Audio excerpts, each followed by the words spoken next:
अपराध क्या क्या न पूछो मैंने, अपराध क्या।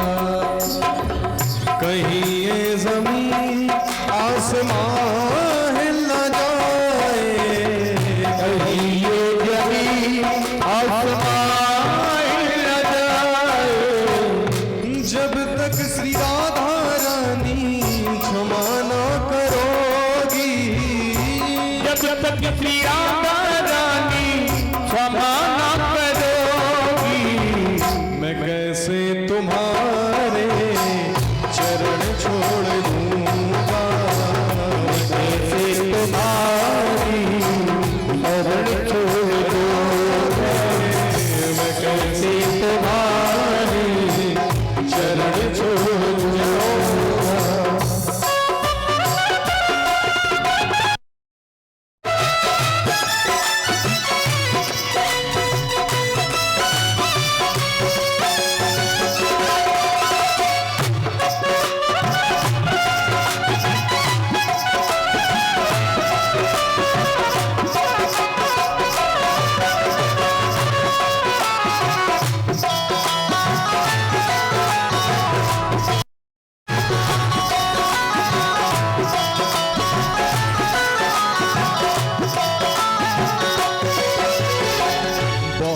ठोकरें खा चुका जिंदगी में, बहुत ठोकरें खा चुका जिंदगी में, तमन्ना तुम्हारे दीदार की है, तमन्ना तुम्हारे दीदार की है, जब तक श्री राधा रानी दर्शन न दोगी, जब तक श्री राधा रानी दर्शन न दोगी, मैं कैसे तुम्हारा भजन छोड़ दूंगा, मैं कैसे तुम्हारा भजन छोड़ दूंगा, मैं कैसे तुम्हारा भजन छोड़ दूंगा, मैं कैसे तुम्हारा भजन छोड़ दूंगा।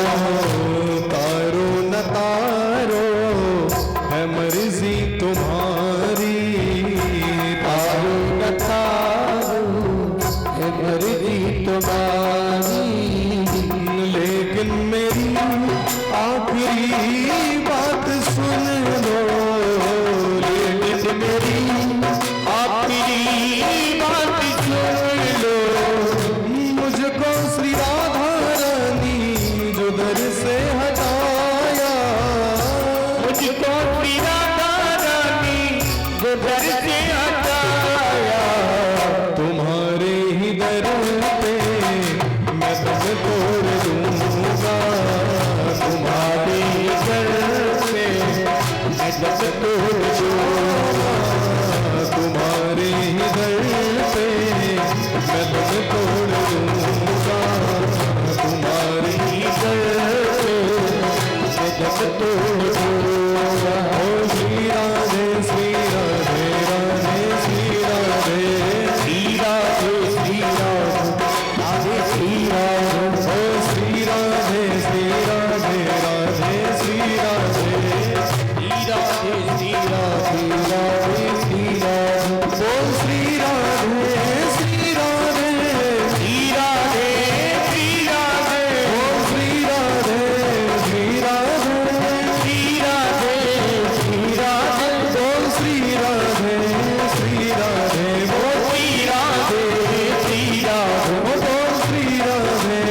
राधे, बोल श्री राधे श्री राधे, बोल श्री राधे श्री राधे राधे श्री राधे, श्री राधे श्री राधे राधे श्री राधे, बोल श्री राधे श्री राधे राधे श्री राधे, श्री राधे श्री राधे राधे श्री राधे, बोल श्री राधे श्री राधे राधे श्री राधे, श्री राधे श्री राधे श्री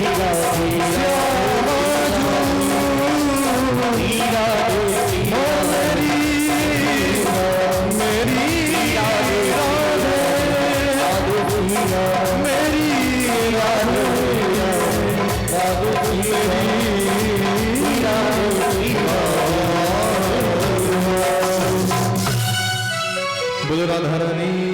सरकार की जय, बरसाने वारी की जय, हरदास दुलारी की जय, जय जय श्री राधे।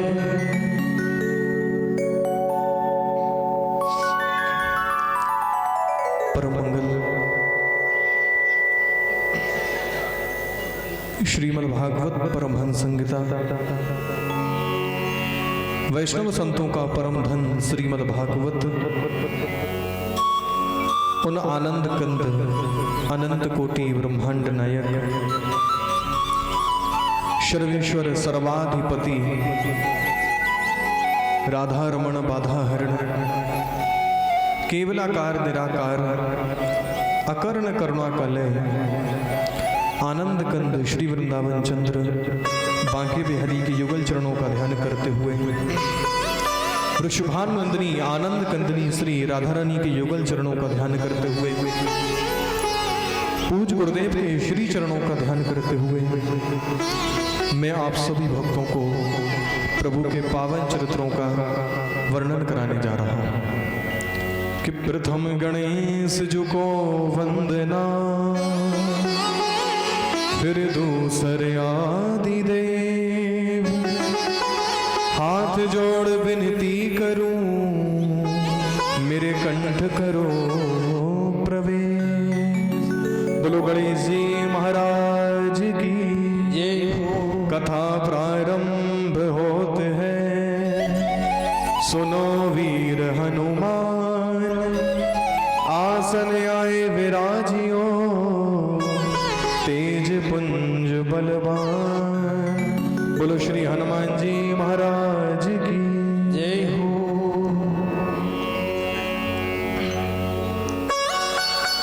बड़े ही आनंददायी क्षण है।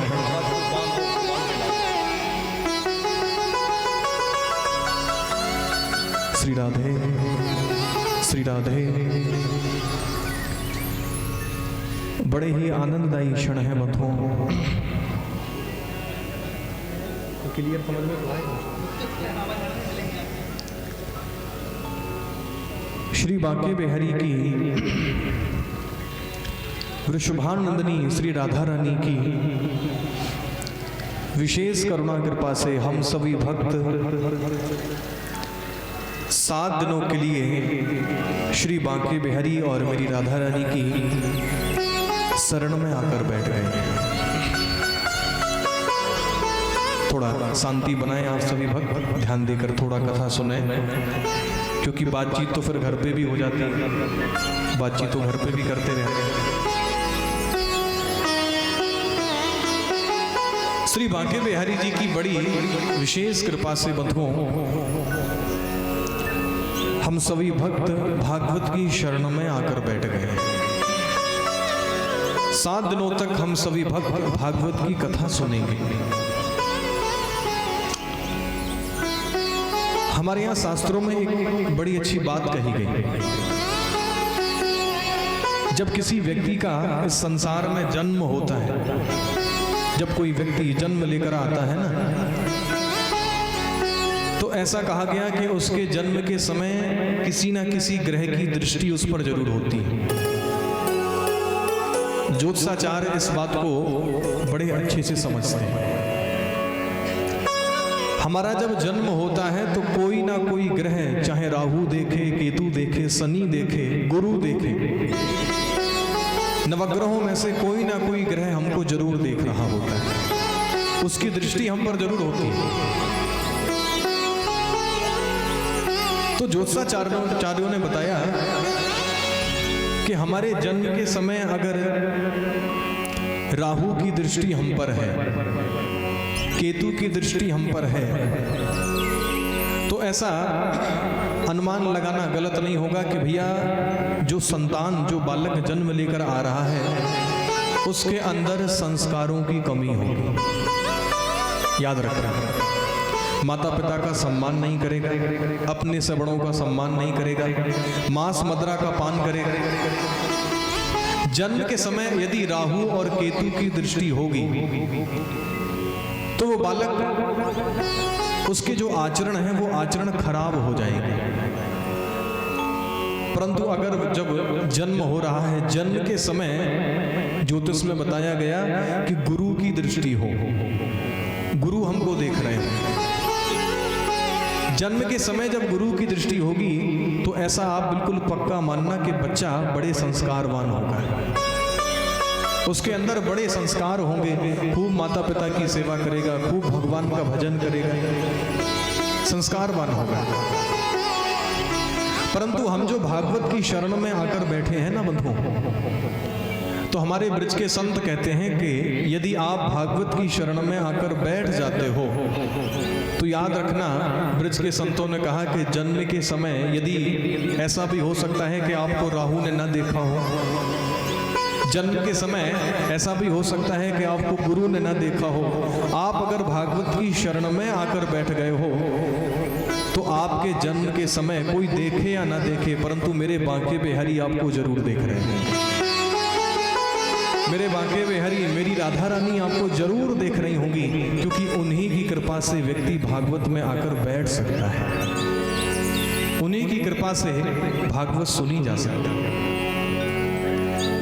तो हम सभी भक्त प्रयास करें, 7 दिन का ही समय है,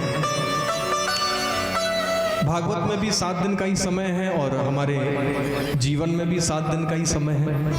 ऐसा तो है नहीं कि भाई 7 दिन के अलावा कोई 8वां दिन बना दिया गया हो, भैया तुम्हें इसमें जाना है, हम सबको भी 7 दिनों में ही जाना है। तो हम प्रयास करें कि हम 7 दिनों तक बड़े ही आनंद से डूब कर भागवत में बैठे, क्योंकि बंधुओं भगवान आनंद स्वरूप हैं। भगवान जहां पर पहुंच जाते हैं, परमात्मा जहां पर भी पहुंच जाता है, वहां पर केवल और केवल आनंद ही बरसता है, केवल आनंद। आप थोड़ा सा दर्शन करो, जब नंद और यशोदा के यहाँ कृष्ण बनकर आए तो वहां पर किसी ने भी नहीं गाया कि नंद घर कृष्ण भय या नंद घर लाला भयो, सबने यही गाया क्या, नंद घर आनंद भयो। वो परमात्मा जो है ना, वो बंधुओं आनंद स्वरूप है।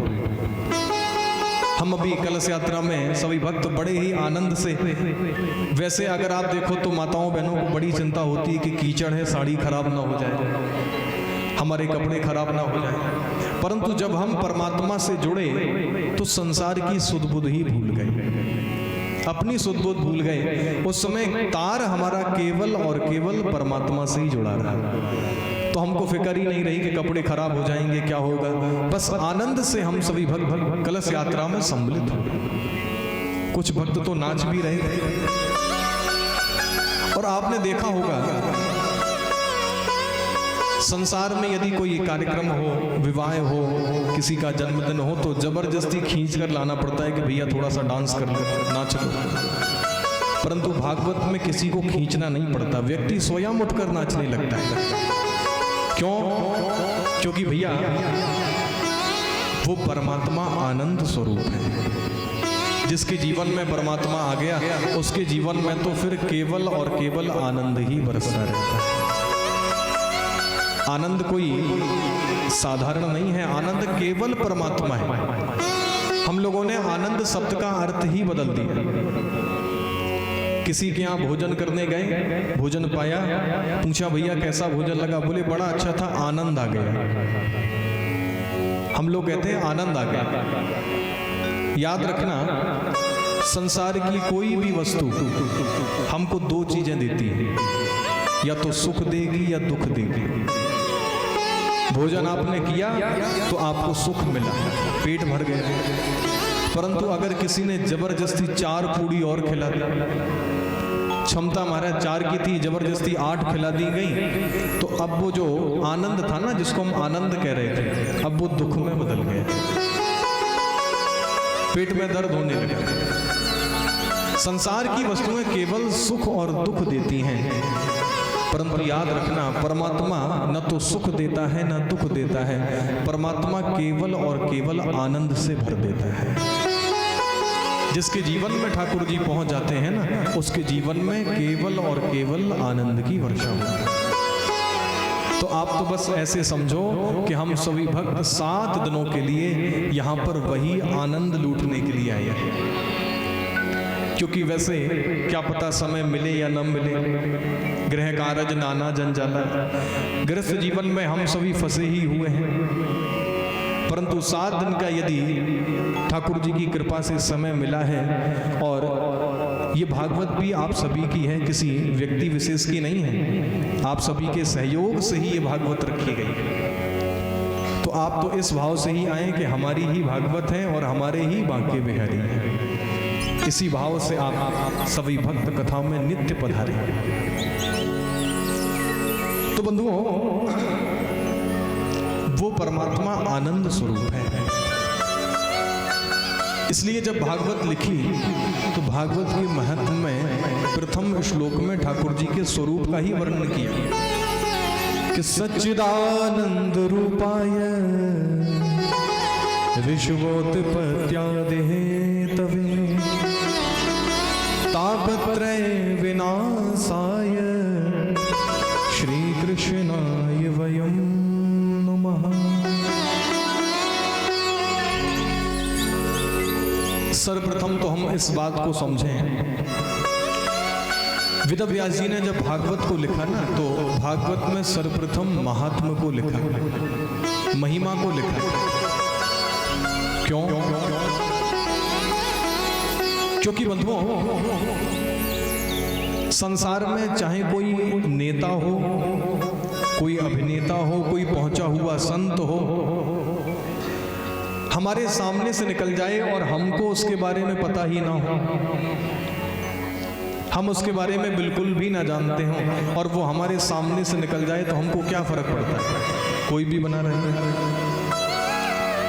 यदि हम उसके बारे में जानते हैं कि भैया ये कोई बड़ा नेता है, कोई बड़ा अभिनेता है, कोई पहुंचा हुआ संत है, हम उसकी महिमा को जान जाएंगे, उसके बारे में जानते हैं, तो फिर हम भाग पड़ते हैं पीछे पीछे पीछे भागते हैं कि भैया इनसे हमको एक बार मिलवा दो, हमको एक बार मिलना है।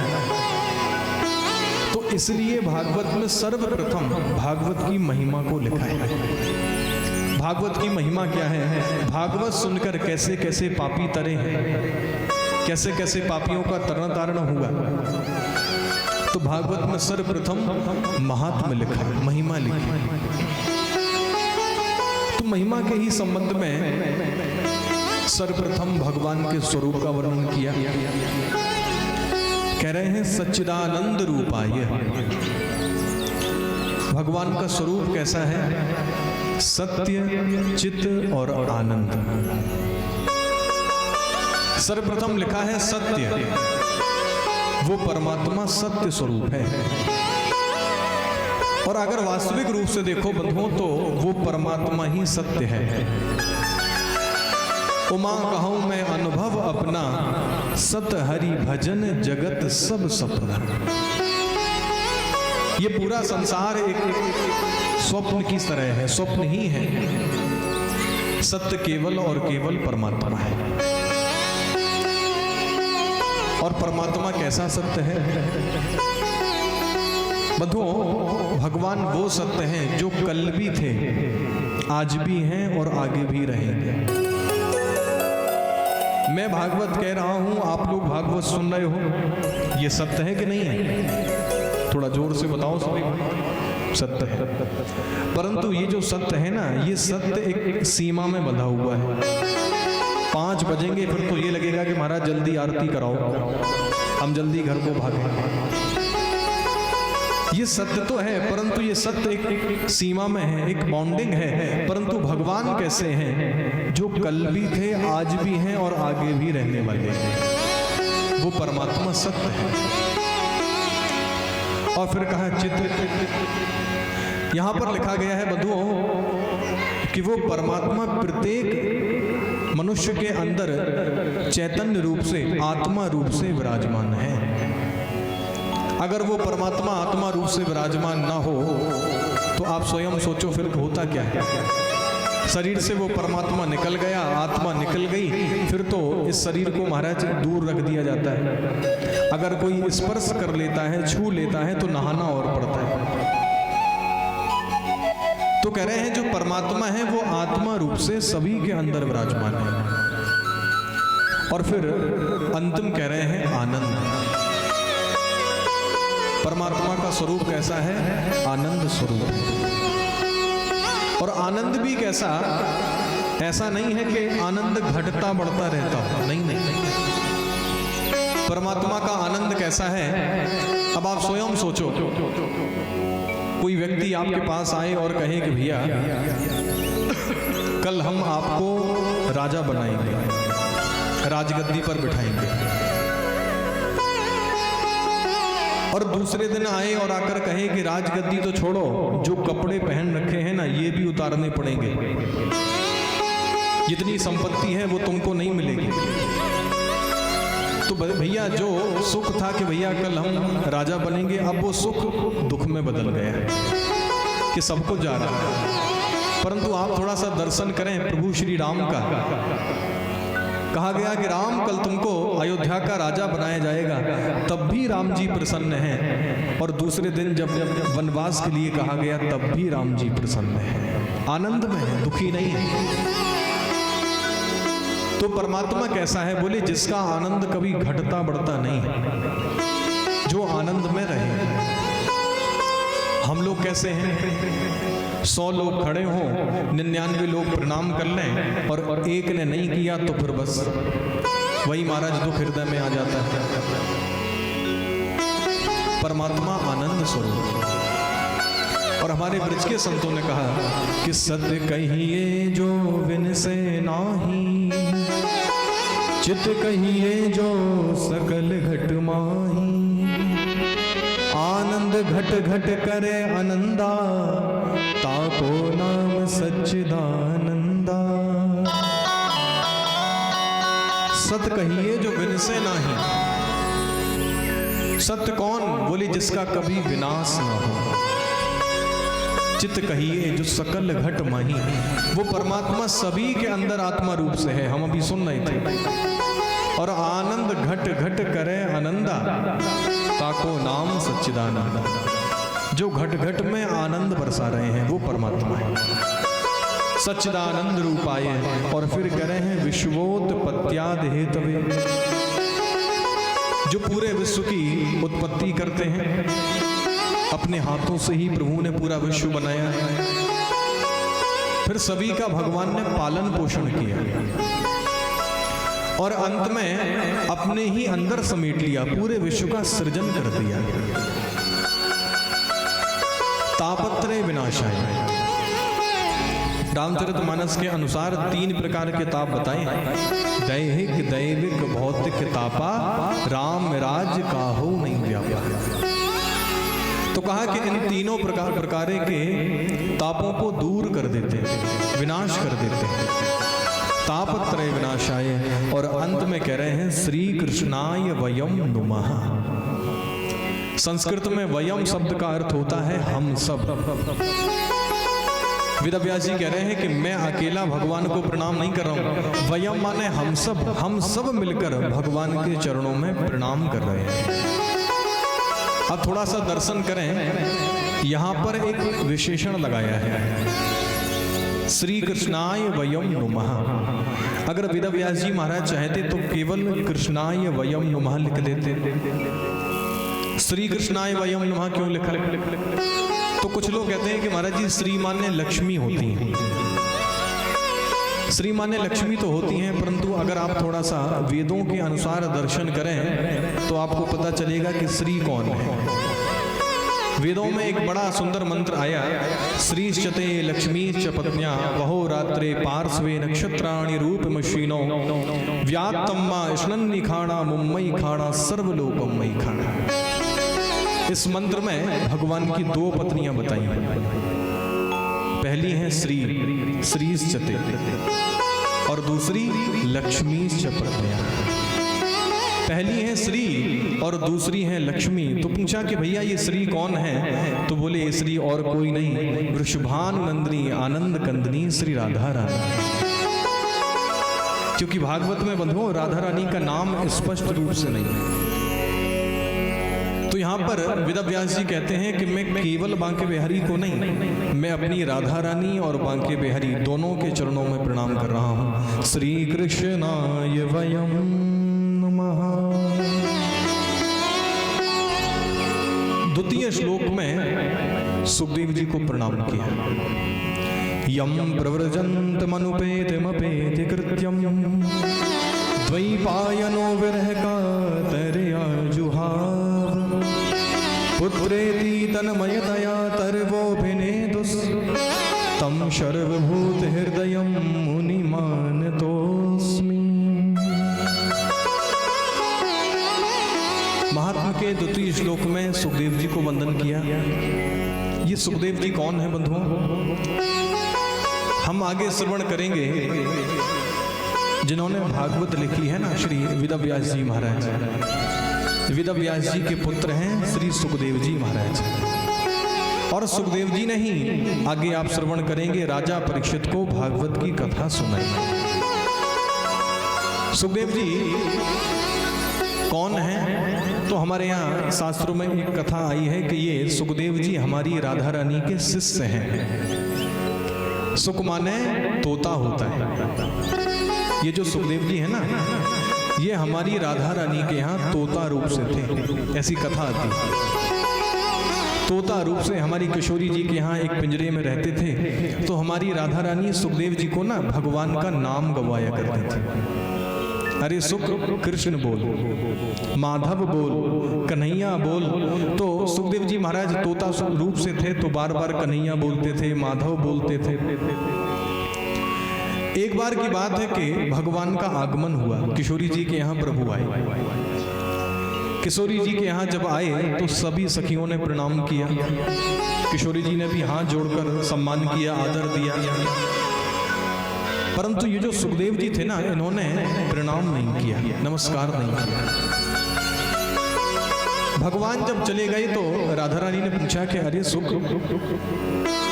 माधव आए थे, तूने उनको प्रणाम क्यों नहीं किया? तो सुखदेव जी ने कहा कि कौन माधव? अरे तुम जिनका नाम निरंतर गाते हो, मैं तुमसे रोज गवाती हूँ, कन्हैया, माधव, केशव। तो सुखदेव जी बोले कि राधा रानी, अरे आप नाम गवाती हो परंतु आपने कभी पहचान थोड़ी न कराई। भाई मैं तो नाम गाता था, आपने जो नाम बताया मैंने गाया। आपने कभी कन्हैया का, माधव का दर्शन नहीं कराया तो मैं पहचान कैसे पाता है? राधा रानी को बड़ा खराब लगा, श्राप दे दिया कि जाओ पृथ्वी पर जाकर जन्म लो और ठाकुर जी को पहचान कर आओ, भगवान को पहचान कर आओ। और बंधुओं, सुखदेव जी महाराज वही जो राधा रानी के यहाँ विराजमान थे, भागवत में सुखदेव बनकर आए और स्वयं तो पहचाना ही पहचाना भगवान को, परंतु पूरे संसार को पहचाना कर गए, पहचान करा कर गए। आज भी हम सभी अगर परमात्मा को पहचानते हैं तो सुखदेव जी की कृपा से ही पहचानते हैं। और भागवत सुनाने के बाद सुखदेव जी कहाँ चले गए आज दिन तक किसी को नहीं पता। परीक्षित को भागवत सुनाई, गंगा के तट से उठे और कहाँ चले गए किसी शास्त्र में नहीं लिखा। परंतु ब्रज के संत कहते हैं कि ठाकुर जी की कथा का प्रचार करके सुनाकर सुखदेव जी हमारी किशोरी जी के धाम को ही चले गए। तो सुखदेव जी को यहाँ पर वंदन किया। बोलो सुखदेव जी महाराज की जय हो। आगे नैमिषारण्य की पावन भूमि से भागवत का प्रारंभ कर रहे हैं। तीर्थवर नैमिष विख्याता, अति पुनीत साधक सिद्धि दाता। लखनऊ के आगे सीतापुर जिले में ये पवित्र तीर्थ नैमिषारण्य विराजमान है, स्थित है। वहां से कथा का प्रारंभ कर रहे हैं कि नैमिषे सूतमाशीन मविवाद्य महामतिम कथामृत रसास्वाद कुशलः सौनको ब्रवीमि।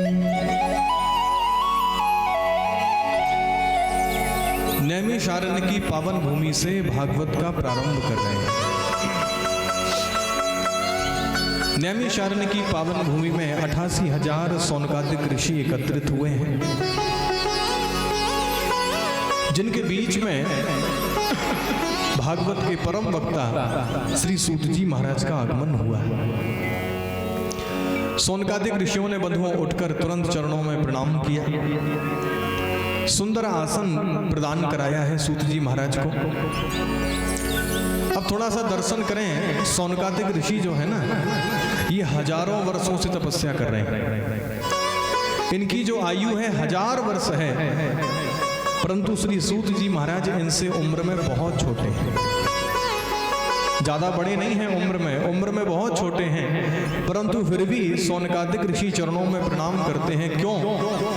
क्योंकि भले सूत जी महाराज उम्र में छोटे हैं, परंतु ज्ञान में बड़े हैं, ज्ञान में बड़े हैं।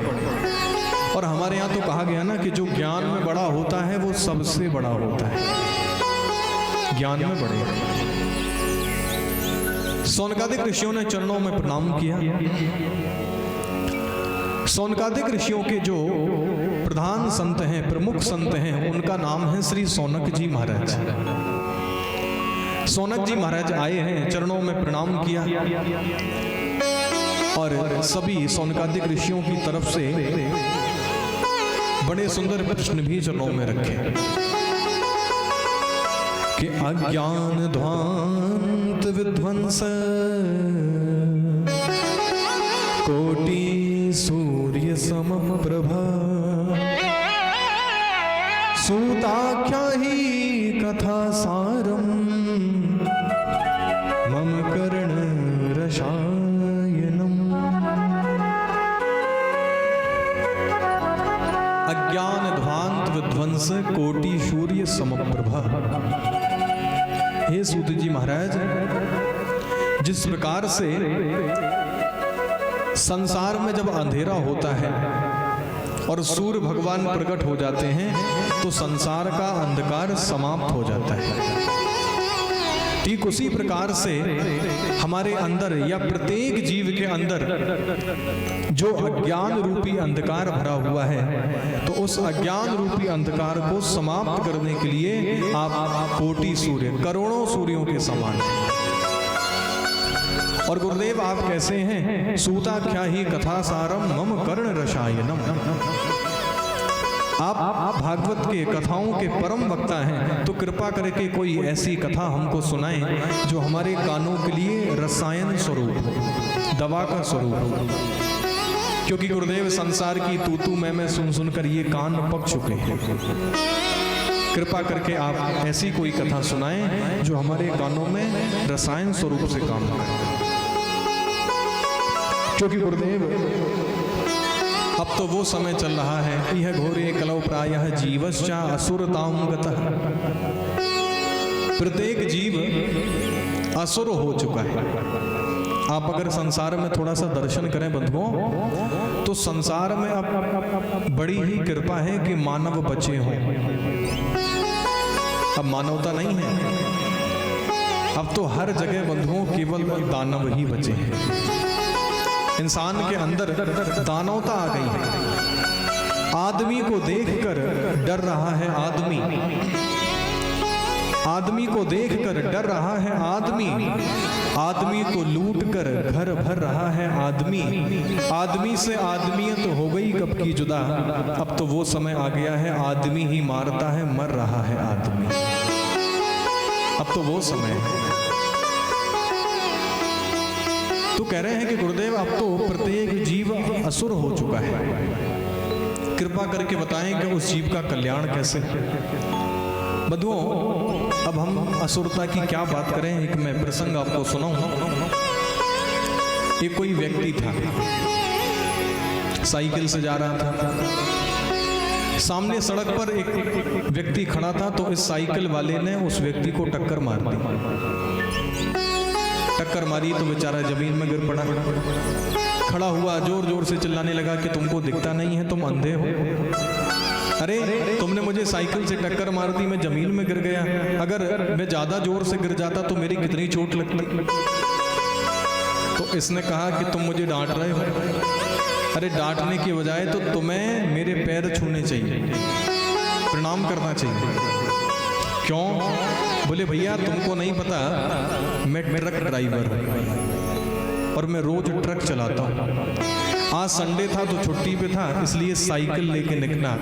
सोचो अगर आज संडे नहीं होता तो मेरे हाथ में साइकिल की जगह ट्रक होता और मैं ट्रक से टक्कर मारता तो तुम्हारा मामला ही साफ हो जाता, तुम्हारा मामला ही खत्म हो जाता। तो आजकल तो बंधुओं संसार में दानवता आ गई। यह घोरे कलौ प्रायः जीवश्चा असुरतां गतः। ऐसे जीवों का गुरुदेव कल्याण कैसे हो? चिंतामणि लोक सुखम सुरद्रुः स्वर्ग संपदम प्रक्षति गुरुर्प्रीतो वैकुंठम योगी दुर्लभम। गुरुदेव चिंतामणि हमको संसार का सुख दे सकती है, कल्प वृक्ष हमको स्वर्ग का सुख दे सकता है, परंतु आप जैसे गुरुदेव यदि प्रसन्न हो जाएं तो हम योगियों के लिए जो दुर्लभ वैकुंठ है, जहां पर भगवान नारायण विराजमान हैं, वो वैकुंठ हमको प्राप्त हो सकता है। बंधुओं अनेक प्रश्न किए, कृष्ण प्राप्ति कर्म शश्वत साधनम तत्पदाधुना। गुरुदेव कृपा करके बताएं कि भगवान कृष्ण की प्राप्ति का शाश्वत साधन क्या है। शाश्वत साधन बंधुओं थोड़ा हम दर्शन करें। शाश्वत साधन का अर्थ होता है कि भगवान हमको मिले और मिलने के बाद फिर कहीं जाएं ना। प्रभु हमको मिल जाएं, हम प्रभु के हो जाएं, ना फिर हम प्रभु को कभी छोड़ें ना ठाकुर जी हमको छोड़ें। तो कह रहे हैं ऐसा कौन सा साधन है? कृष्ण प्राप्ति कर्म शश्वत साधनम तत्पदाधुना। भगवान कृष्ण की प्राप्ति का शाश्वत साधन बताओ। बंधुओं सुंदर सुंदर प्रश्न जब किए हैं तो श्री सूत जी महाराज बड़े प्रसन्न हो गए और यहां से भागवत में सूत जी की वाणी प्रारंभ हो रही है। प्रीति ही सौनक चित्ते ते यतो वचमी विचार्य च। सौनक जी के हृदय में भगवान की कथा के प्रति बड़ी प्रीति देखी, बड़ी इच्छा देखी कि ये भगवान की कथा सुनना चाहते हैं। तो यहां पर कह रहे हैं कि सौनकादिक ऋषियों, आपने जितने भी प्रश्न किए हैं, यदि उन सभी प्रश्नों का उत्तर एक ही ग्रंथ में मिल जाए और कहीं ना भटकना पड़े, एक ही ग्रंथ में मिल जाए तो कैसा रहे? तो कहा कि महाराज फिर तो आनंद आ जाएगा, एक ही ग्रंथ में हमारे प्रश्नों के उत्तर होंगे। तो यहां से बंधुओं कह रहे हैं कि अब मैं तुम्हें जो कथा सुनाने जा रहा हूं ना, वो मैंने अपने गुरुदेव सुखदेव से सुनी थी, श्रीमद् भागवत की कथा। और यहाँ पर भागवत की महिमा के संबंध में एक बड़ी सुंदर कथा भी सुनाई है। कहते हैं कि भागवत जो मैं तुमको सुनाने जा रहा हूं ये कोई साधारण नहीं है। राजा परीक्षित को जब सुखदेव जी महाराज शुक्र तीर्थ में गंगा के तट पर भागवत की कथा सुना रहे थे तो देवता अमृत कलश लेकर पहुंचे, अमृत कलश लेकर पहुंचे और चरणों में प्रणाम करके कहा कि सुखदेव जी आप ये अमृत कलश राजा परीक्षित को पिला दें, और जो भागवत कथा अमृत आप राजा परीक्षित को पिलाने के लिए जा रहे हैं वो भागवत कथा अमृत आप हमको पान करा दीजिए, हमको पिला दीजिए। परंतु बंधुओं भागवत में सुखदेव जी महाराज ने डांट कर भगा दिया। क्व सधा क्व कथा लोके क्व काचः क्व मणिर्महान ब्रह्मरातो विचार्यैवं तदा देवांजहास।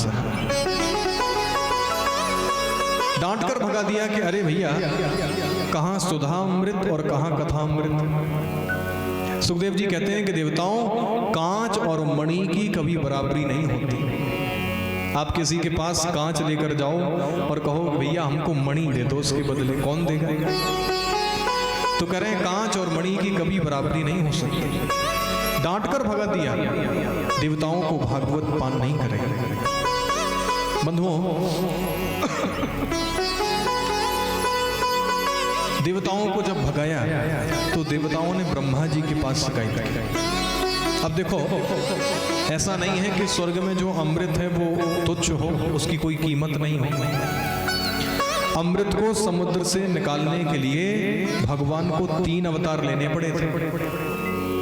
सर्वप्रथम मंदराचल पर्वत के नीचे कछुआ बन के बैठे, अपनी पीठ पर मंदराचल पर्वत को रखा। फिर समुद्र मंथन से धनवंतरी बनकर प्रकट भी हुए अमृत कलश लेकर। तब भी देवताओं तक अमृत नहीं पहुंचा, तो अंत में फिर बड़ा सुंदर अवतार लिया, मोहिनी रूप से भगवान मोहिनी रूप से पधारे। तो 3 अवतार जिस अमृत के लिए लेने पड़े हों, उस अमृत को तुच्छ बता दिया कि भैया इस भागवत कथा अमृत के सामने उस अमृत की कोई कीमत नहीं। क्यों? क्योंकि जब तक हमारे पुण्य रहते हैं ना, हमारे पुण्य बहुत होते हैं, हम स्वर्ग में जाते हैं, तो हमको उस अमृत का दर्शन कराया जाता है, पिलाया नहीं जाता, केवल दिखाया जाता है। तो कहा जो स्वर्ग का अमृत है वो तभी तक हम देख सकते हैं जब तक हमारे पुण्य हैं। पुण्य समाप्त होते ही हम पुनः धरती पर आ जाते हैं जन्म लेकर। परंतु भागवत अमृत क्या है? बोले भागवत तो वो अमृत है, जीवन में चाहे जितने पाप हो गए हों, परंतु भागवत उन पापों से छुड़ाकर सीधा बांके बिहारी के धाम में पहुंचा देते हैं। वो भागवत। तो बंधुओं, ब्रह्मा जी से जाकर जब शिकायत की देवताओं ने, तो ब्रह्मा जी ने कहा कि देखो, पहले रिजल्ट देखते हैं कि परीक्षित से भागवत सुनना है तो परीक्षित का क्या होता है। जैसे ही भागवत से परीक्षित जी की मुक्ति होते हुए देखी, तो ब्रह्मलोक में एक तराजू लिया, एक तखरी ली। तराजू में एक तरफ मुक्ति के सभी साधन रखे, दूसरे पल्ले में केवल भागवत जी को रखा। और जैसे ही तौला है ना बंधुओं, तो चमत्कार हो गया कि मुक्ति के सभी साधन हल्के हो गए और भागवत जी वाला पल्ला भारी हो गया। बोलो श्रीमद् भागवत महापुराण की जय, श्री सुखदेव जी महाराज की जय। भागवत जी वाला पल्ला भारी हो गया। जैसे ही इस कथा को सुना तो सौनकादिक ऋषि तो बड़े प्रसन्न हो गए, बड़े गदगद हो गए, चरणों में प्रणाम किया कि गुरुदेव कृपा करके आप हमको अब भागवत की कथा का श्रवण कराएं कि कैसे ये भागवत इस कलयुग में, इस संसार में, मृत्यु लोक में कैसे आई। क्योंकि बंधुओं, ये जो भागवत है ना, ये भागवत केवल मृत्यु लोक वालों के लिए ही है, देवताओं के लिए नहीं है। भागवत के महात्मा ही लिखा है, स्वर्गे सत्ये च कैलाशे वैकुंठे नास्तयं रसः अतः पिबन्तु सद्भाग्या मामा मुंचत करिहिचित्। भागवत में लिखा है स्वर्गे, ये भागवत न तो स्वर्ग में है, सत्य न ब्रह्मलोक में है, च कैलाश, कैलाश में भी नहीं है। अगर भागवत की कथा या प्रभु की कथा कैलाश पर्वत पर होती तो भोलेनाथ फिर पृथ्वी पर क्यों आते? पृथ्वी पर कथा सुनने क्यों आते? एक बार त्रेता जुग माही शंभु गए कुंभज ऋषि पानी। अगर कथा कैलाश में होती तो भोलेनाथ पृथ्वी पर कथा सुनने नहीं आते।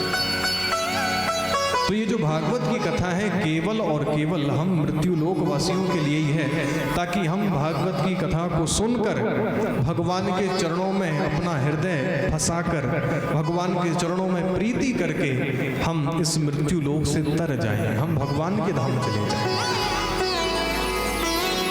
तो यहाँ पर कहा कि गुरुदेव कृपा करके सुनाएं कि भागवत मृत्यु लोक में कैसे आई और भागवत सुनकर किस किस की मुक्ति हुई है, कैसे कैसे भक्त तरे। तो यहाँ से एक बड़ा सुंदर प्रसंग सुना रहे हैं कि अहम तो पृथ्वी या तो ज्ञात्वा सर्वोत्तमामिति पुष्करम च प्रयागम च काशीं गोदावरीं तथा।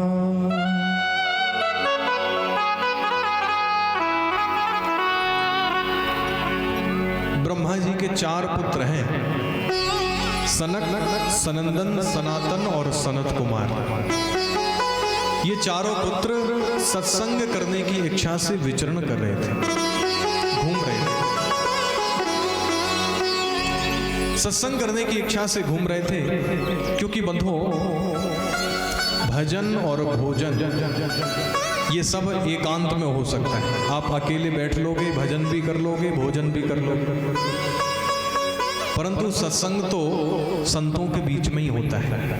कई भक्त बैठे हैं, कई संत बैठे हैं, तब वहां पर सत्संग होता है। सत्संग करने की इच्छा से विचरण कर रहे थे और सामने से श्री नारद जी महाराज को आते हुए देखा। नारद जी को देखते ही बड़े प्रसन्न हो गए, बड़े गदगद हुए। नारद जी को देखा तो मन में भाव उठा कि चलो भगवान के परम भक्त श्री नारद जी मिल गए तो अब बड़ा सुंदर सत्संग होगा, बड़ा आनंद आएगा। परंतु नारद जी जैसे ही पास में आए तो क्या देखते हैं कि नारद जी के हाथ में आज न तो वीणा है, न मुख से भगवान का नाम निकल रहा है। बड़े परेशान कि भाई नारद जी क्या बात हो गई, आप क्यों परेशान हैं? और आज ना तो मुख से भगवान का नाम निकलता है, ना वाणी आप हाथ में लिए हुए हो, क्या बात हो गई? तो नारद जी महाराज कह रहे हैं कि सनत कुमारों, अहम तो पृथ्वी में आतो ज्ञात्वा सर्वोत्तमामिति। मैं पृथ्वी को सर्वोत्तम जानकर विचरण करने आया था, घूमने आया था। मैं हर जगह घूमा, पुष्करम च प्रयागम च काशीम गोदावरीम तथा। मैं पुष्कर गया, प्रयाग गया, काशी गया, परंतु मेरे मन को शांति नहीं मिली। हर जगह गया, प्रत्येक तीर्थ में गया, पर मेरे मन को ना शांति नहीं मिली। बंधुओं, ये जो मन है ना, ये शांत रहता ही नहीं है। संतों ने कहा है कि मन मक्खी की तेज गति, समझ लो जी भाई, पल में मोहन भोग पे और पल में मल पे जाए। ये मन तो मक्खी जैसा है महाराज। एक मक्खी थोड़ी देर पहले कहो हलवाई के यहाँ मिठाई की दुकान पर मिठाई पर बैठी हो और थोड़ी ही देर बाद कहीं गंदगी में जाकर बैठ जाए। ये मन कभी शांत नहीं हो सकता, आप कभी इसको शांत नहीं कर सकते। एक बार कोई माता जी थी, सुबह का समय था, बच्चा स्कूल जा रहा था तो गरम गरम गाजर का हलवा बनाया। सर्दी का समय था,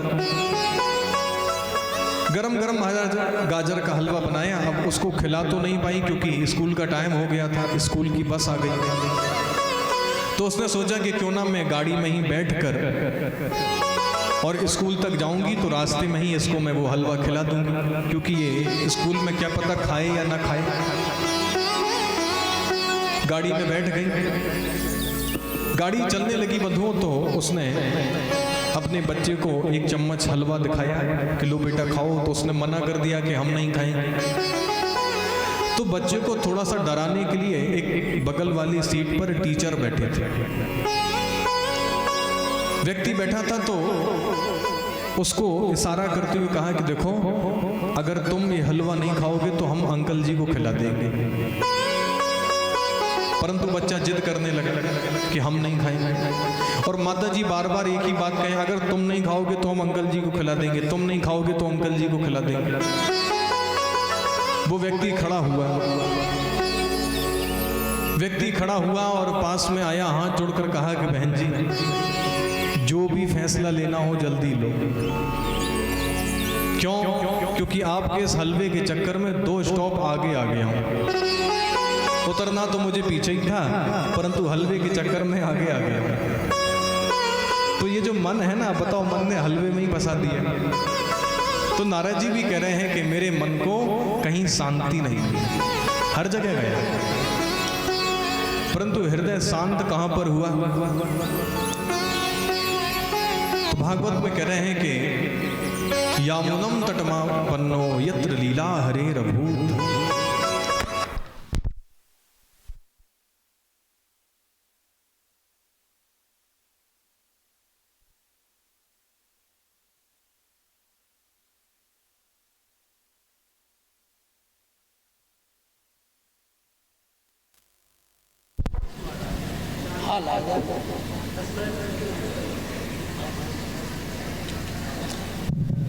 श्री राधे।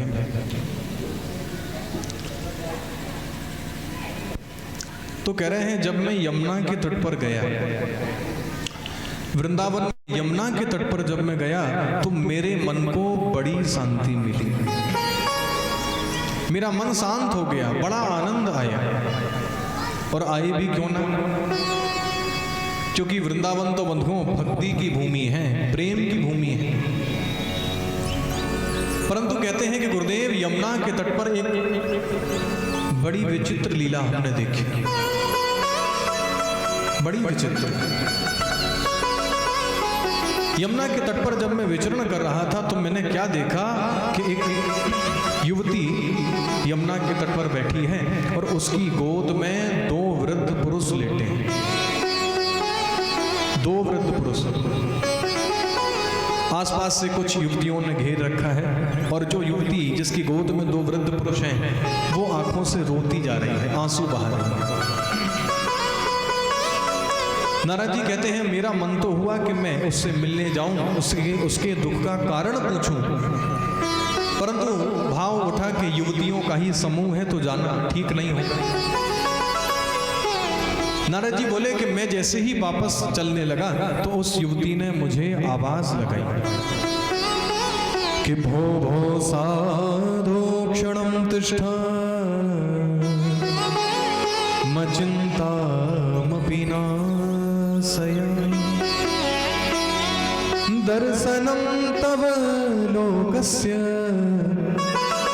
सर्वथा गहरं परम्। यहां पर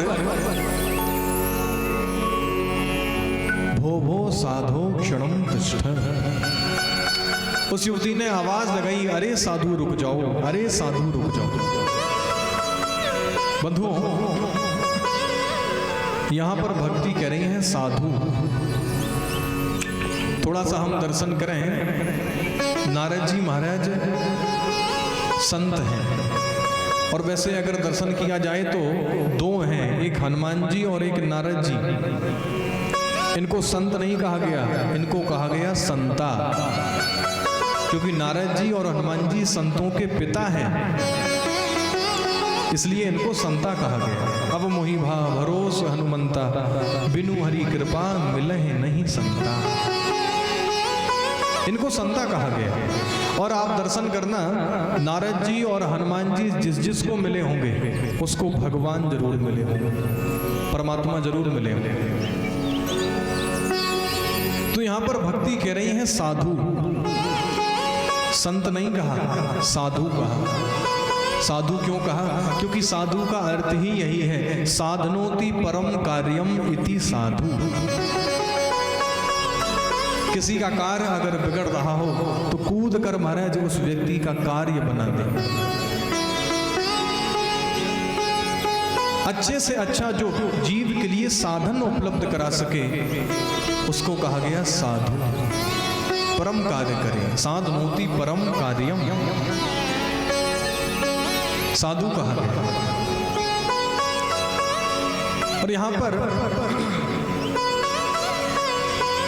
मचिंता अपि नाशया, अपि शब्द का अर्थ संस्कृत में होता है भी शब्द को कहा गया अपि, यानी भक्ति कह रही है मचिंता अपि नाशया, नारद जी मेरी भी चिंता को दूर करते जाओ। यानी इससे पहले नारद जी ने कई लोगों की चिंता दूर की होगी, दूर करी होगी। मचिंताम अपि नाशया। नारद जी महाराज पास में आए, चरणों में उस युवती ने नारद जी के चरणों में प्रणाम किया। नारद जी ने पूछा कि युवती तुम कौन हो, तुम्हारा क्या नाम है, ये दोनों वृद्ध पुरुष तुम्हारी गोद में कौन है? तो अपना परिचय दे रही है कि अहम भक्तिर्तिख्याता एमो में तनयो मतो ज्ञान वैराग्य न मानो काल योगी न जर जरो। कह रही हैं कि नारद जी मेरा नाम है भक्ति, और ये जो दो वृद्ध पुरुष है ना मेरी गोद में, ये दोनों मेरे पुत्र हैं, ज्ञान और वैराग्य, दोनों बालक।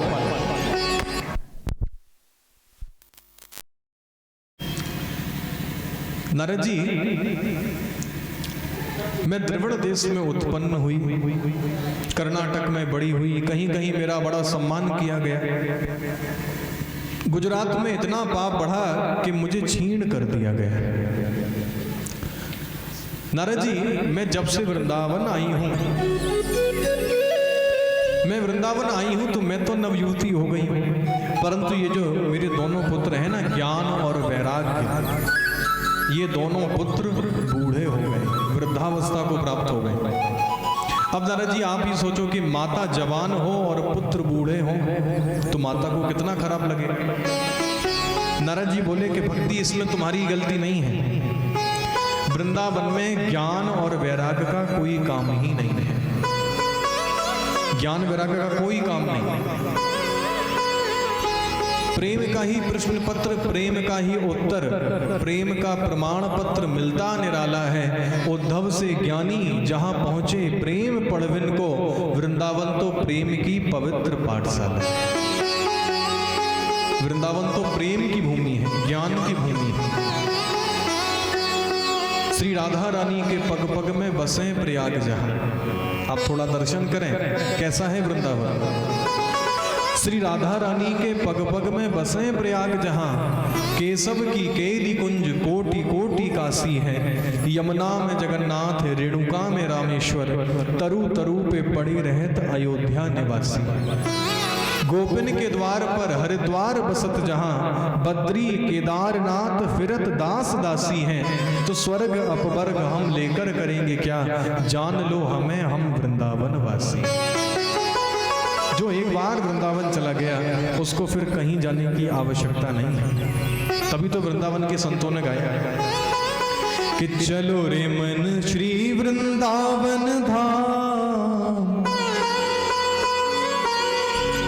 चलो रे मन श्री वृंदावन धाम, रटेंगे राधे राधे नाम, मिलेंगे कुंज बिहारी, ओढ़ के कांवर कारी। कौन चलेंगे बिहारी, ओढ़ के कांवर कारी। देखो इंदरगढ़ में तो बैठे ही हैं, थोड़ा सा आज वृंदावन भी चलो। देखो भागवत जी जहां पर विराजमान हो जाती हैं वो स्थान तो वृंदावन बन ही जाता है, वो स्थान वृंदावन ही हो जाता है। तो थोड़ा गाओ मेरे साथ, चलो रे मन श्री वृंदावन धाम, चलो रे मन श्री वृंदावन धाम, चलो रे मन श्री वृंदावन धाम, चलो रे मन श्री वृंदावन धाम, रटेंगे राधे राधे नाम, मिलेंगे कुंज बिहारी, ओढ़ के कांवर कारी। हो मिलेंगे कुंज बिहारी, ओढ़ के कांवर कारी, मिलेंगे बाग बिहारी, ओढ़ के कांवर कारी। हो मिलेंगे बाग बिहारी, ओढ़ के कांवर कारी। हो चलो रे मन श्री वृंदावन धाम, चलो रे मन श्री वृंदावन धाम, चलो रे मन श्री वृंदावन धाम, चलो रे मन श्री वृंदावन धाम, रटेंगे राधे राधे नाम, मिलेंगे कुंज बिहारी, ओढ़ के कांवर कारी। हो मिलेंगे कुंज बिहारी, ओढ़ के कांवर कारी।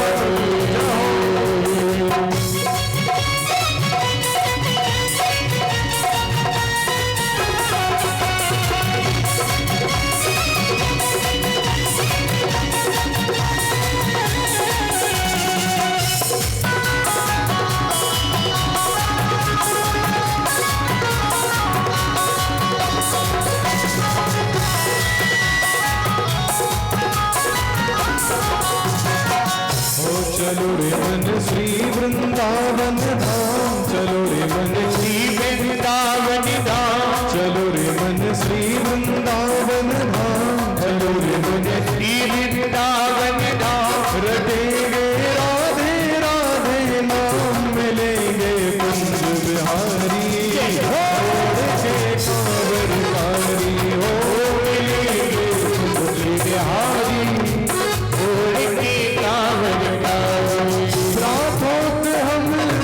यमुना जी जाएंगे, रात होते हम श्री यमुना जी जाएंगे, रात होते हम श्री यमुना जी जाएंगे, रात होते हम श्री यमुना जी जाएंगे, कर स्नान हम जीवन सफल बनाएंगे, कृष्णा जीवन सफल बनाएंगे, कर स्नान हम जीवन सफल बनाएंगे, कृष्णा जीवन सफल बनाएंगे, होए सब मन के पूरन काम, होए सब मन के पूर्ण काम, रटेंगे राधे राधे नाम, रटेंगे कुंज बिहारी, तोड़ के कांवर कारी, ओ मिलेंगे कुंज बिहारी,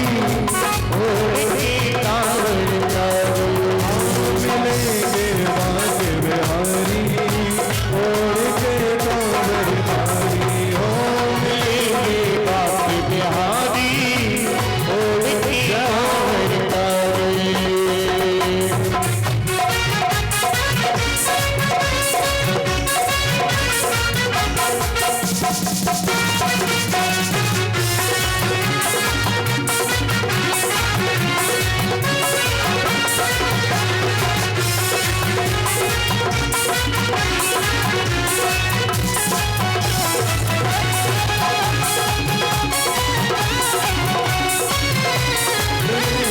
कुंज बिहारी, तोड़ के कांवर कारी, हो कुंज बिहारी, ओढ़े कांवर कारी, हो चलो रे मन श्री वृंदावन धाम, चलो रे मन, वृंदावन धाम, चलो रे मन श्री वृंदावन धाम, चलो मन श्री वृंदावन धाम, रटेंगे राधे राधे नाम, मिलेंगे बिहारी, छोड़ के कांवर कारी, हो मिलेंगे कुंज बिहारी, ओढ़े कांवर कारी, हाँ मिलेंगे बाग बिहारी, छोड़ के कांवर कारी, हो मिलेंगे बाप बिहारी, ओढ़े कांवर कारी, हो मिलेंगे कुंज बिहारी, छोड़ के कांवर कारी, हो मिलेंगे कुंज बिहारी, ओढ़े कांवर कारी, ओ मिलेंगे बाग बिहारी, छोड़ के कांवर कारी, हाँ बिहारी, मिलेंगे कुंज बिहारी, श्याम प्यारी, कुंज बिहारी,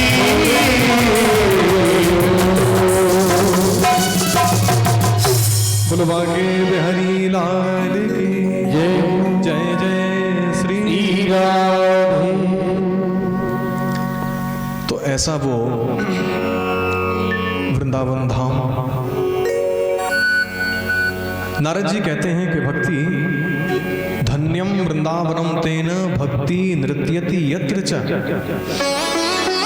यहाँ पर ज्ञान और वैराग्य की कोई कीमत नहीं है, परंतु भक्ति ये धन्य है वृंदावन धाम, जहां पर भक्ति सर्वत्र नृत्य कर रही है, नाच रही है। और कहा कि भक्ति तुम बिल्कुल भी चिंता मत करो। नारद जी महाराज गए हैं, वेद वेदांत घोषेश्च गीता पाठिर मुहुर्मुहु, कई बार वेद सुनाए, कई बार गीता पाठ सुनाए, थोड़ी सी चेतना आती बंधुओं पर फिर से अचेत हो जाते हैं। नारद जी को बड़ी चिंता हुई, हृदय में भाव उठा कि मैं कैसे इनका कल्याण करूं, कैसे ज्ञान और वैराग्य को स्वस्थ करूं। तो आकाशवाणी हुई कि नारद जी आप सत्कर्म करो, सत्कर्म से ये जो ज्ञान और वैराग्य है ना, ये स्वस्थ हो जाएंगे। अब तो नारद जी महाराज बड़े परेशान कि ये सत्कर्म क्या है। नारद जी महाराज निकले हैं सत्कर्म की खोज में, चारों तरफ घूम रहे हैं, लोगों से जा जाकर पूछते हैं। अब वहां तो महाराज ऐसा हाल हो गया, लोगों ने कहा कि जब नारद जी को स्वयं नहीं पता, ब्रह्मा के पुत्र हैं, भगवान विष्णु के पास नित्य मिलने के लिए जाते हैं, और नारद जी को ही जब नहीं पता सत्कर्म क्या है तो हम लोग कैसे बताएं। तो भागवत में लिखा है कि कुछ लोगों ने तो नारद जी को देखकर मौन व्रत धारण कर लिया कि नारद जी हमारा मौन व्रत चल रहा है, मौन व्रत ना होता तो हम आपको बता देते कि सत्कर्म क्या है। नारद जी महाराज कहते हैं कि उसी सत्कर्म की खोज में मैं निकला था, और सनत कुमारों आज आपसे बद्रीनाथ धाम में भेंट हो गई। बंधुओं,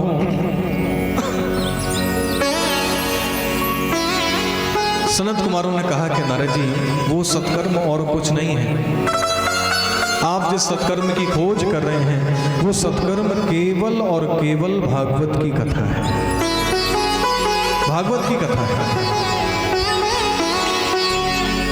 तो यहां पर नारद जी ने कहा कि सनत कुमारों, हमने सुना है कि भागवत वेदों से निकली है, वेदों का ही फल भागवत है।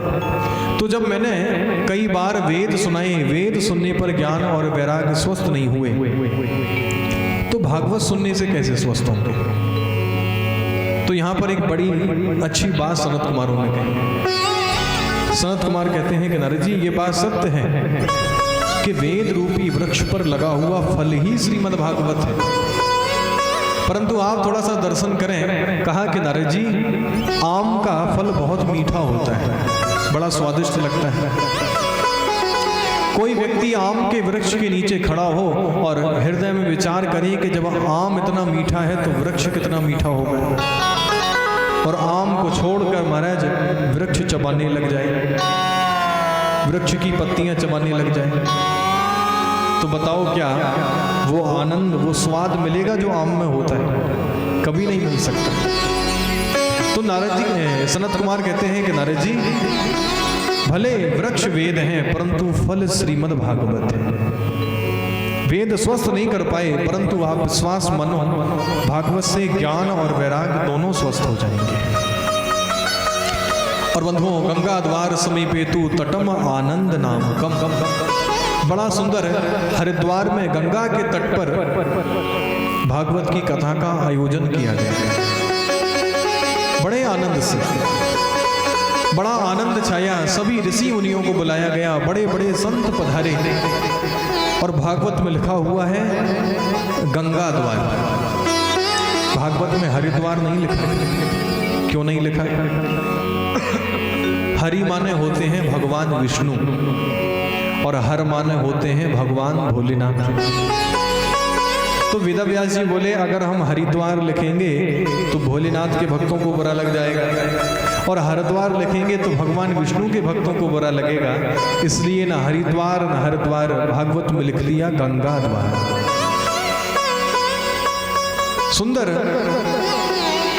गंगा के तट पर बंधुओं बड़ी सुंदर नवकोमल बालूकम, गंगा के जो बालू थी उस बालू से सुंदर व्यास मंच बनाया गया। जैसे यहाँ भी बड़ी तैयारियां भागवत की हुई। कल जब मैं आ रहा था तो पूरे रास्ते बारिश होती रही, वैसे कथा का स्थान तो वहाँ बाहर था, बारिश के कारण ही इतना बारिश हुई कि यहाँ अंदर भागवत को स्थापित किया गया। बड़ी तैयारियां यहाँ हो रही थी। कल मुझसे कुछ भक्त कह भी रहे थे कि महाराज जी जब इतनी बारिश होगी तो भागवत कैसे होगी। हमने कहा चिंता मत करो, अब क्या करें, हमारे बिहारी जी जहाँ पर जाते हैं ना, बांके बिहारी जब जब आते हैं तो उनका स्वभाव है कि बारिश के साथ ही आते हैं। तो मैंने कहा इंदरगढ़ पहुँच रहे हैं तो थोड़ी बहुत बारिश तो करवाएंगे, परंतु कल से धूप भी निकलेगी, तो आज बिहारी जी कृपा से धूप निकली ही हुई है। तो ऐसी ही तैयारियां बंधुओं वहां पर हरिद्वार में भी करी गई। सुंदर केले के पत्तों से व्यासपीठ को सजाया गया। आनंद नाम का वो गंगा का तट बंधुओं संतों से भक्तों से भर गए, और यहाँ पर बैठकर एक एक करके सनत कुमारों ने भागवत की महिमा को गाया कि सदा सेव्या श्रीमद्भागवती कथा यस्या श्रवण मात्रेण हरिश्चित्तं समाश्रये। यही कहा सदा सेव्या सदा सेव्या, सदा सुनते रहो, हमेशा सुनते रहो। क्या? श्रीमद् भागवती कथा, भागवत की कथा को हमेशा सुनते रहो। क्यों? बोले यस्या श्रवण मात्रेण, बोले जो भागवत की कथा सुनता है तो भागवत के श्रवण मात्र से हरिश्चित्तम समाश्रयेत, जो भक्त भागवत की कथा सुनता है उसके हृदय में स्वयं बांके बिहारी आकर विराजमान हो जाते हैं, प्रवेश करते हैं। और बधो भागवत की महिमा का गान ही कर रहे थे, तभी क्या देखते हैं कि भक्ति सुतो तो तरुणो गृहीत्वा प्रेमैक रूपा सहसा विराशी। श्री कृष्ण गोविंद हरे मुरारे नाथे ते नामानि मुहुर्वदन्ति। भक्ति सुतौ तौ, भक्ति के दोनों पुत्र, और भक्ति भी, भक्ति ज्ञान और वैराग को साथ लेकर हरिद्वार में गंगा के तट पर प्रकट हो गए। भक्ति सुतौ तरुणों गृहीत्वा, दोनों पुत्र क्या हो गए? तरुण हो गए। तरुण का अर्थ होता है जवान हो गए। तरुणों गृहीत्वा प्रेमई के रूपा सहसा विरासीत। और यही कह रही हैं श्री कृष्ण गोविंद हरे मुरारी नाथेति नामानि मुहुर्वदन्ति। श्री कृष्ण गोविंद हरे मुरारी, हे नाथ नारायण वासुदेव। ऐसा कहकर भक्ति भगवान को प्रणाम करती हैं। जब आई हैं तो पूरा गंगा का तट बंधुओं भरा पड़ा है, कहाँ बैठे? तो आदेश दिया कि भक्ति जाओ दोनों पुत्रों के साथ, ज्ञान और वैराग के साथ जितने भी श्रोता बैठे हैं इन सभी के हृदय में जाकर विराजमान। तो जो भागवत की कथा सुनता है ना, उसके हृदय में भक्ति भी आती है, ज्ञान भी आता है और वैराग भी आ जाता है, क्योंकि भागवत का अर्थ ही यही है। वैसे तो विद्वानों ने अनेक अर्थ किए, परंतु जो सबसे सरल है वो मैं आपको समझाऊं। भा माने भक्ति, गा माने ज्ञान, वा माने वैराग्य और ता माने त्याग। जहां पर ये चार आ जाएं, भक्ति, ज्ञान, वैराग्य और त्याग, बोले वो भागवत है। भागवत केवल एक ग्रंथ नहीं है। किसी संत के अंदर, किसी भक्त के अंदर ये चार चीजें आ जाएं, भक्ति, ज्ञान, वैराग्य, त्याग, तो वो भी भागवत हो जाता है। हम लोग कहते हैं ना कि फलाने महाराज जी तो बड़े भागवत हैं, बड़े पहुंचे हुए संत हैं। तो जिसके अंदर ये चार आ जाएं, भक्ति, ज्ञान, वैराग्य, त्याग, बोले बस वही भागवत है, वही भागवत बन जाता है। तो भक्ति महारानी हृदय में आकर ज्ञान और वैराग्य के साथ विराजमान हुई, और बड़ा सुंदर बंधुओं नामकरण संस्कार भी हुआ है। अब आरती के लिए तो खड़ा होना ही है, तो अपने अपने स्थान पे सभी भक्त खड़े हो जाओ और झूमते हुए हम आज की कथा को विश्राम देंगे। अपने अपने स्थान पे सभी खड़े हो जाओ। हो राधे अलबेली सरकार, जपे जा राधे राधे राधे। अलबेली सरकार, जपे जा राधे राधे। हो राधे अलबेली सरकार, जपे जा राधे राधे।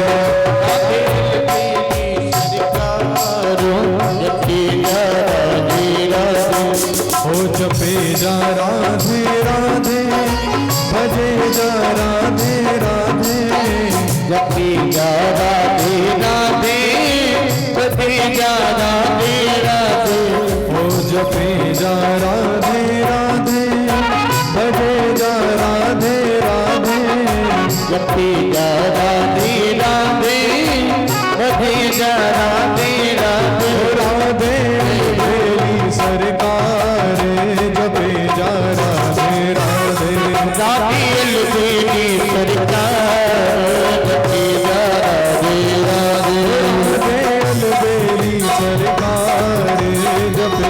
राधे राधे राधे अलबेली सरकार मस्ती में झूमते हुए जय हो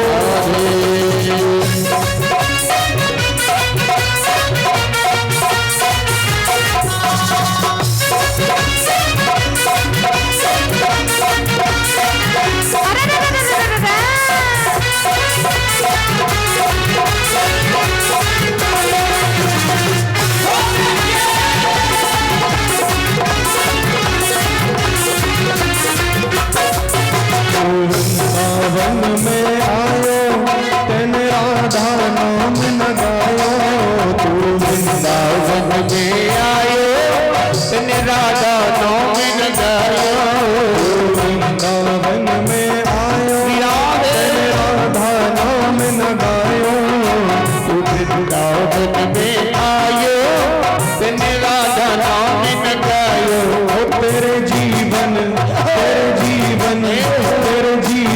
को धिकारे जपे जा राधे राधे तेरे जीवन को धिकारो जपे जा राधे राधे राधे अलबेली सरकार जपे जा राधे राधे राधे अलबेली सरकार जपे जा राधे जय राधे राधे राधे राधे राधे राधे राधे राधे राधे राधे वृंदावन में राधे वृंदावन में राधे यमुना तट पे राधे यमुना तट पे राधे बंसी बन पे राधे बंसी बन पे राधे दान गली में राधे दान गली में राधे मान गली में राधे कुंज गली में राधे राधे राधे राधे राधे राधे राधे हो राधे अलबेली सरकार राधे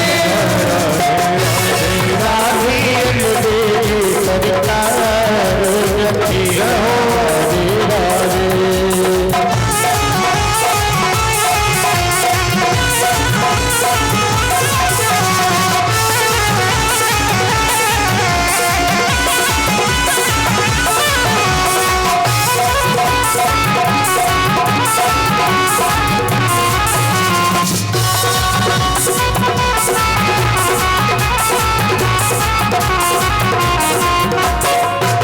वृंदावन की लीला मत समझो गुण को चीला वृंदावन की लीला न जानो गुण को चीला ये वृंदावन की लीला मत समझो गुण को चीला वृंदावन की लीला मत जानो गुण को चीला होया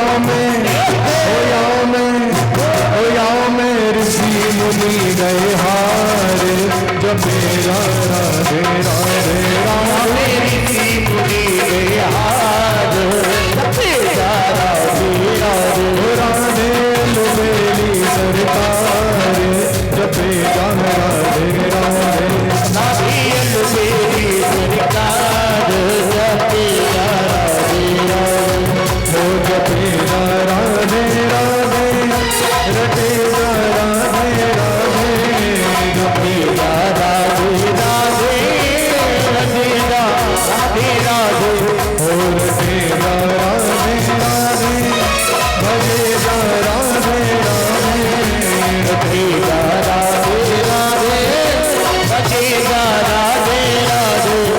अब अपने दोनों हाथ उठाकर और पूरी मस्ती से सभी भक्त दोनों हाथ उठाकर पीछे वाले भी पूरी मस्ती से ताली बजाकर हो राधे अलबेली सरकार जपे राधे राधे राधे अलबेली सरकार जपे राधे राधे राधे अलबेली सरकार जपे राधे राधे राधे अलबेली सरकार जपे राधे राधे हो जपे राधे राधे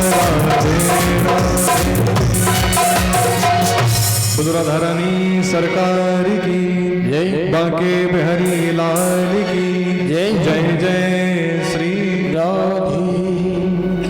आज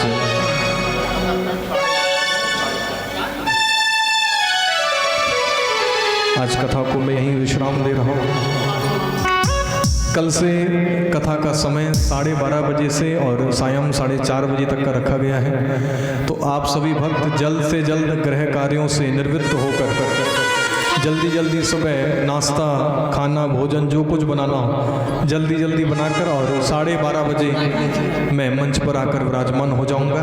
तो आप सभी भक्त ज़्यादा संख्या में पधारें और सभी भक्त पीछे जो भी भक्त हैं वो सब आगे आ जाओ आरती के लिए। और ये जो भागवत कथा चल रही है ये YouTube चैनल के माध्यम से आप सभी भक्त घर पर बैठकर भी श्रवण कर सकते हैं। मंगल दरबार पीठ के माध्यम से भाई अब जो भक्त यहाँ के हैं वो तो आएँ, ऐसा नहीं है कि सर्दी का समय है तो घर पे ही बैठ जाओ रजाई में सुनो। पंडाल में सभी पधारें। बाहर जो भक्त हैं जो आप लोगों के रिश्तेदार हैं जो भागवत सुनना चाहते हैं तो वो हमारे YouTube चैनल के माध्यम से मंगल दरबार पीठ के माध्यम से भागवत कथा सुने। आइए अब सभी भक्त आरती में सम्मिलित हों।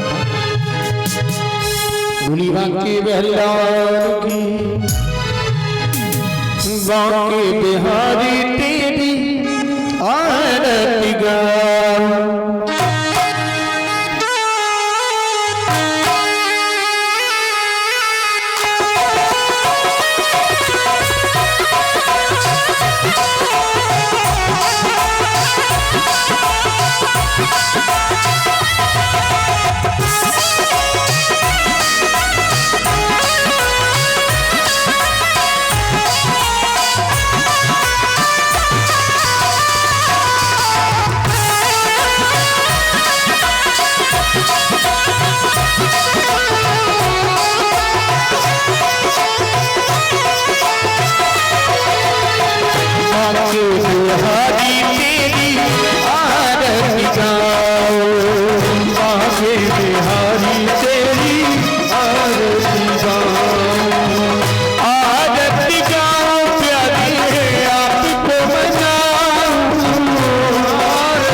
सुखी दुखी जीवन प्यारे साथी आप हो, सुख दुख जीवन प्यारे साथ आप हो, साथ कहीं अब दर्शन पाऊं, साथ कहीं अब दर्शन पाऊं, बातें बिहारी तेरी आरती गाऊं, बातें बिहारी तेरी आरती गाऊं। करुणा विचारक संसारिचारक भुजगेन्द्र सदा वसंतम हृदयारविंद्रे भवं भवानी चैतन्यमां माता पिता त्वमेव त्वमेव वसुत जगत देवो त्वमेव वेदाद्रविणं त्वमेव त्वमेव सर्वं मत्सेव देवा। हरे राम राम राम हरे हरे हरे कृष्ण कृष्ण हरे राम राम राम हरे हरे हरे कृष्ण कृष्ण कृष्ण हरे हरे हरे कृष्ण कृष्ण हरे हरे हरे कृष्ण कृष्ण कृष्ण हरे हरे। बिहारी